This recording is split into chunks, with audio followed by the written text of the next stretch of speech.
நமஸ்காரம். வாஸ்து சாஸ்திரத்தில் மரங்கள் நம்மளுடைய வீட்டில் எங்கே வளர்க்கலாம், என்ன மாதிரியான வளங்கள் வளர்க்கலாம், எந்த மாதிரியான செடி கொடிகள் மரங்கள் வளர்க்கவே கூடாது அவசியம்.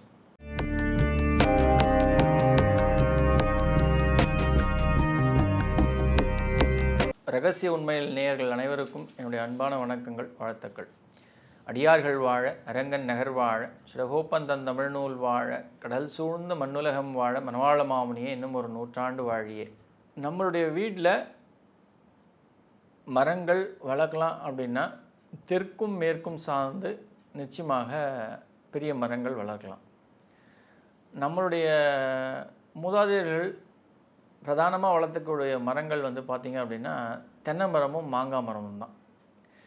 எல்லா வீட்லேயும் பிரதானமாக இருக்கக்கூடிய ஒரு விஷயம் தென்னை மரம். இது ஏன் தென்னை மரம் ரொம்ப முக்கியத்துவம் கொடுத்து வளர்த்தாங்க அப்படின்னா, இந்த தென்னை மரத்தில் பஞ்சபூத சக்திகளுடைய தாற்பயம் அடங்கியிருக்கு. அதில் நீர் உண்டு, ஆகாயம் உண்டு, நெருப்பு உண்டு, அது மேலே ஓடு இருக்குது. எல்லா விஷயங்களும் அந்த பஞ்சபூதங்களையும் தனக்குள் அடக்கி வைத்திருந்தது தான் இந்த தேங்காய். இது அவசியம் வளர்க்கலாம். ஆனால் அதையும் எங்கே வளர்க்கணும் அப்படின்னா, நான் ஏற்கனவே சொன்ன மாதிரி தெற்கு தென்மேற்கு, மேற்கு தென்மேற்கு, இந்த இடத்துல தான் வளர்க்கலாம். ஈவன் தென்கிழக்குலேயோ இல்லை வடமேற்குலேயோ நிச்சயமாக தென்னை மரங்களாக இருக்கட்டும், மற்ற ஏனைய மரங்களும் வளர்க்கக்கூடாது. அதே தான் எல்லா மரங்களுக்கும் பொருந்தும். அது மாங்காய் மரமும் மிக மிக சக்தி வாய்ந்த சிறப்பு பொருந்திய ஒரு மரம். மருத்துவ குணமும் பொருந்திய ஒரு சிறப்பு மரம் அப்படின்னு சொல்லணும்னா அது மாங்காய் மரத்துக்கும் பொருந்தும். செடி கொடிகள் வளர்க்கலாமா அப்படின்னா, செடிகள் நிச்சயமாக வளர்க்கலாம். அதாவது ஒரு செடி அப்படின்றது நம்மளுடைய இடுப்பு உயரத்துக்கு மட்டுமே வளரக்கூடிய செடிகள் அது கிழக்கும் வடக்கும் சார்ந்து வளர்க்கலாம். நம்மளுடைய இடுப்புக்கு மேலே உயரமாக போகுது, நம்ம தோளுக்கு மேலே உயரமாக போகுது ஒரு செடி அப்படின்னா நிச்சயமாக அது வளர்க்கக்கூடாது. ஏன்னா அது பாரமாகிடும். வடக்கு கிழக்கில் பாரம் இல்லாமல் நம்ம பார்க்க வேண்டியது நம்மளுடைய அடிப்படை ரூல். அது அந்த அடிப்படை ரூலை நம்ம பிரேக் பண்ணி நம்ம ஒரு செயல் செய்கிறோம் அப்படின்னா ஒரு சில தவறுகள் நடக்கும். கணவன் மனைவி ஒரு இல்லறத்தில் சிறந்து விளங்கணும் அப்படின்னா மிக முக்கியமான செடிகள் அப்படின்னு சொல்லணும்னா இந்த ரெண்டு மரமும், தென்னை மரமும் சரி மாங்காய் மரமும் மிகப்பெரிய ரோலை ப்ளே பண்ணும். ஆனால் ஒரு சில செடிகள் அவசியம் வளர்க்கவே கூடாது. அது இந்த கருவேப்பிலை அப்படின்னு சொல்லக்கூடிய ஒரு செடி வீட்டு உள்ளே வளர்க்குறது தவறு. ஆனால் எந்த ஒரு வீட்லேயுமே பெண்கள் இந்த ஒரு விஷயத்தை ஒத்துக்க மாட்டாங்க. ஏன்னா அவங்களுக்கு அவசரத்துக்கு சமையலுக்கு முக்கியமாக போட வேண்டிய இந்த கருவேப்பிலை கொத்தமல்லி, அதில் ஆட் பண்ணக்கூடிய இந்த கருவேப்பிலை அப்படின்றது என்னதான் அதில் அயன் அப்படின்ற ஒரு விஷயம் உண்மையாகவே இருக்குது. நம்மளுடைய ஆரோக்கியத்திற்கு மிக முக்கியமான ரோல். ஏன்னா அது முடியை திடப்படுத்தி ஆரோக்கியமாக வச்சுக்கொள்ளும் அப்படின்றதுக்காக நம்ம அந்த செடி அவசியம் அப்படின்னு சொன்னால் கூட அந்த விஷயத்தை அந்த செடியை நாங்கள் ரெக்கமெண்ட் பண்ணுறது கிடையாது. கருவேப்பிலை நம்ம வீட்டில் இல்லாமல் இருக்கிறது நல்லது. கருவேப்பிலை செடி சமையலுக்கு யூஸ் பண்ணுறது அது ஆரோக்கியத்தை கொடுக்கும், அது எந்த ஒரு டவுட்டும் கிடையாது. மற்ற மரங்கள் அப்படின்னு சொல்லினா பழைய வீட்டுக்கெல்லாம் பார்த்தீங்க அப்படின்னா அந்த அசோகா மரம்னு ஒரு லைனாக வளர்த்து வச்சுருப்பாங்க. இது அவசியம் இருக்கவே கூடாத ஒரு மரம்.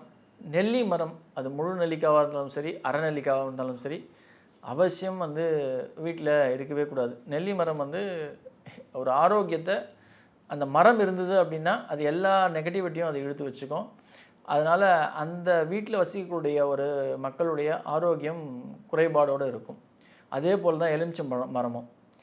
இந்த மரத்தையும் தயவுசெய்து வளர்க்காதீங்க. வடக்கு கிழக்கு சார்ந்து நம்ம இடுப்புக்கு மேலே நான் ஏற்கனவே சொன்ன மாதிரி அது எலுமிச்சை மரமாக இருந்தாலும் சரி, மற்ற ஏனைய செடிகள் நான் சொன்ன மாதிரி அவசியம் வளர்க்காதீங்க. கூடிய அளவு வடக்கு கிழக்கு சார்ந்து பூச்செட்டிகள், அதாவது செட்டி தொட்டி வச்சு அதில் மண் நிரப்பி வளர்க்கக்கூடிய எந்த ஒரு செடிகளையும் வடகிழக்கு கிழக்கு இல்லை வடக்கு சார்ந்து வைக்காதீங்க. அது தென்கிழக்கு ஓரமாக வச்சுக்கோங்க, தெற்கு மேற்கு சார்ந்து வச்சுக்கோங்க.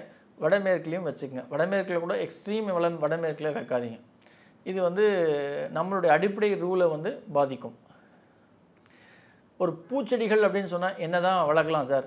செம்பருத்தி மிக மிக அருமையான செடி.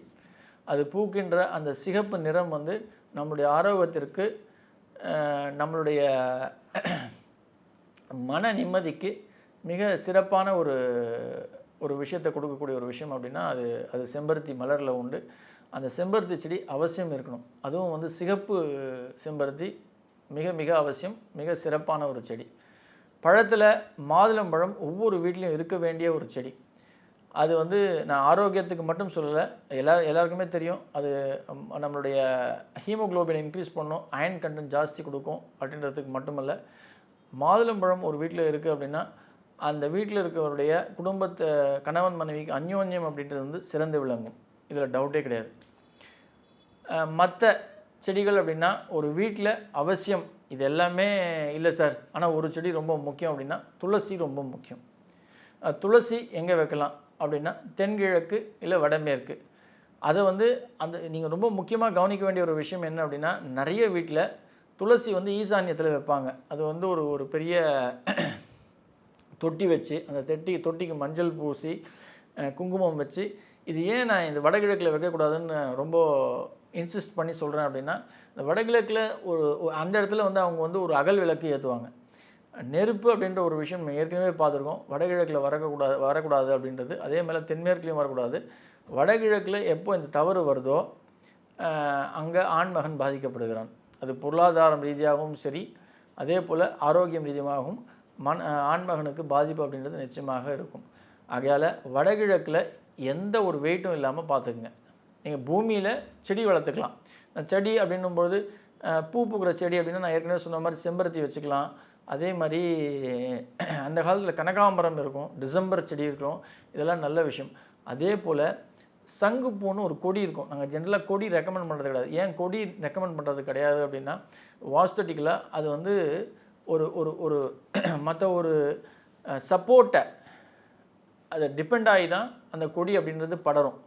ஒன்று அதுக்கு வந்து நம்ம ஒரு குச்சி நட்டு வைக்கணும். அப்படி இல்லை அப்படின்னா அது ஒரு கயர் கட்டி அது மேலே வந்து ஏற்றணும். எந்த ஒரு செடியும் இண்டிபெண்ட்டாக தற்சார்பாக அது வந்து தானாக வளரணும். எதையும் டிபெண்ட் ஆகாமல், எதையும் சார்ந்து இல்லாமல் வளரணும் அப்படின்றது தான் இதனுடைய அடிப்படை விதி. அது கொடியிலே இருந்தாலும் அது செடியாக, அதாவது அது இங்கிலீஷில் சொல்லணும் அப்படின்னா ஷர்ப் ஹர்ப்னு சொல்லுவாங்க, ட்ரீஸ் பிளான்ட்ஸ்னு. அந்த ஷர்ப் ஹர்ப்ன்றது நம்மளுடைய முட்டிக்கால் அளவு இருக்கும். நமக்கு அது முட்டிக்கால்லேருந்து இடுப்பு அளவுக்கு உயரமாக வளரக்கூடிய செடி தான் நம்ம ஷர்ப்னு சொல்லுவோம். அது கீழே இருக்கிறது ஹர்ப்னு சொல்லுவோம். அந்த அளவுக்கு இருக்கக்கூடிய செடிகள், இப்போ நான் சொல்லக்கூடிய அந்த செடி சங்குப்பூன்னு சொல்லுவோம். அந்த சங்குப்பூலேயே ரெண்டு வகை கலரில் பூக்கும். ஒன்று வந்து இந்த இங்கு கலரில் ஒன்று பூக்கும், இன்னொன்று வெள்ளை கலரில் பூக்கும். இது ரெண்டுமே ஈஸ்வரனுக்கு உகந்த பூன்னு சொல்லுவாங்க. அது உண்மையும் கூட. இந்த செடியிலிருந்து தான் இன்றைக்கி முக்கால்வாசியான, இந்த பூவிலிருந்து தான் முக்கால்வாசியான இந்த கேன்சரஸ் ட்ரக்ஸுக்கு மருந்து அப்படின்ற ஒரு விஷயத்தை கண்டுபிடிக்கிறாங்க.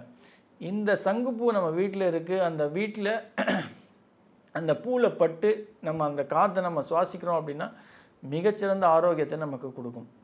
இது வந்து ஒரு ப்ரூவன் சயின்ஸு. அந்த செடி வந்து கொடி படராமல் நீங்கள் கட் பண்ணிகிட்டே இருந்தீங்கன்னா நிச்சயமாக அது வந்து ஒரு செடியாகவே, கொடி இல்லாமல் பூவும் அதிகமாக பூக்கக்கூடிய ஒரு வாய்ப்பு உண்டு. அந்த செடியை வச்சுக்கிறது ரொம்ப ரொம்ப சிறந்தது. இன்ஷார்ட், இன் சம்மரி சொல்லணும் அப்படின்னா, இருக்கவே கூடாத செடிகள் அப்படின்னா, மரங்கள் அப்படின்னா நிச்சயமாக அசோகா மரம், நெல்லிக்காய் மரம், அதே போல் எலுமிச்சங்காய், இந்த 3 வகைகளும் இந்த செடி இந்த உங்கள் வீட்டில் இருக்குது அப்படின்னா தயவுசெய்து முடிந்த அளவில் எவ்வளோ சீக்கிரமாக உங்களால் அதை அகற்றிட முடியுமோ அவ்வளோ சீக்கிரம் அகற்றிடுங்க. இருக்க வேண்டிய விஷயங்கள் அப்படின்னா செம்பருத்தி பூ, மாதுளம், தென்னை, அதே போல் மாமரம். இது எல்லாமே வந்து மரம் அப்படின்றபொழுது அது தெற்கு மேற்கு சார்ந்து இருக்கிறது ரொம்ப ரொம்ப நல்லது. அந்த மரம் அப்படின்ற ஒரு விஷயத்தில் ரொம்ப முக்கியமாக கவனிக்க வேண்டியது ஒரு விஷயம் என்ன அப்படின்னா, பக்கத்து வீட்டில் ஒரு மரம் இருக்கும். அந்த மரம், அந்த கொடி, அந்த செடி வந்து நம்மளுடைய காம்பவுண்ட் வாலை மீறி நம்மளுடைய தாய் சவரில் படுது அப்படின்னா அது வந்து ஒரு மிகப்பெரிய பாதிப்பை கொடுக்கும். இதை வந்து ரொம்ப கேர்ஃபுல்லாக நோட் பண்ண வேண்டிய ஒரு விஷயம் வாஸ்து சாஸ்திரத்தில். அந்த மாதிரி உங்கள் வீட்டில் இருக்குது அப்படின்னா பக்கத்து வீட்டுடைய மரமோ கொடியோ செடியோ அதனுடைய இலை, அதனுடைய கிளைகள் நம்ம வீட்டுடைய தாய் சுவரில் படுது, நம்மளுடைய காம்பவுண்ட் வாலில் படுதுன்னும்போது அதை நீங்கள் அவங்கக்கிட்ட சொல்லி அவங்களையே விட்டுட்டு சொல்லுங்கள். இல்லை அவங்களால முடியாதுன்னு பொழுது நீங்களே உங்கள் பணம் செலவு பண்ணி, இல்லை உங்களால் முடிஞ்சதா ஒரு ஆளை வச்சு நீங்கள் கட் பண்ணிவிடுங்க. இது ஒரு பெரிய மாற்றத்தை உண்டாக்குமா அப்படின்னா நிச்சயமாக இது உண்டாக்கும். இது வந்து அறுதியிட்டு உறுதியிட்டு அனுபவ ரீதியாக இதை சொல்ல முடியும். நான் இன்றைக்கி வந்து சொல்லிகிட்ருக்கேன் அப்படின்னா இதை அனுபவித்து சொல்கிறேன். எந்த ஒரு பக்கத்து ரோட்டில் இருக்க செடி கூட நம்ம வீட்டில் வந்து தாய் சுவரில் படுது அப்படின்னா அதை ட்ரிம் பண்ணுறது ரொம்ப நல்லது. இது மிகப்பெரிய மாற்றத்தை வாஸ்து சாஸ்திரத்தில் வளர்ச்சியை தடை பண்ணுமானா நிச்சயமாக தடை பண்ணும். அந்த தடையை நம்ம அகற்றணும் அப்படின்னா அந்த தழைகளை, அந்த இலைகளை, அந்த கொடிகளை, அந்த கிளைகளை வெட்ட வேண்டியது மிக மிக அவசியம். அதை நீங்கள் ஃபாலோ பண்ணுங்கள். நன்றி. ஆழ்வார் ஆச்சாரியன் எம்பெருமானார் ஜி திருவடிகளே சரணம். ஆண்டாள் பிச்சக்குலிங்கம் திருவடிகளே சரணம் சரணம் சரணம்.